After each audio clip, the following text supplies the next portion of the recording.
En cada capítulo, Mukouda obtiene materiales de cocina de parte de Fell, junto que con lo que vende a los gremios consigue más dinero que usa en la tienda online. Esto es usado por el mismo Mukouda para preparar nuevos platillos o hasta conseguir más y mejor equipamiento de cocina. Siendo sincero, la presentación de cómo es la preparación de estos platillos puede primeramente ser algo muy atractivo y que puede aumentar considerablemente el apetito. Y segundo, puede ser un tutorial base para los mismos platillos.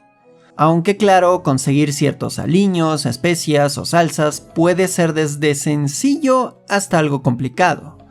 Pero no creo que podamos conseguir carne de orco. ¿O si podemos conseguirla?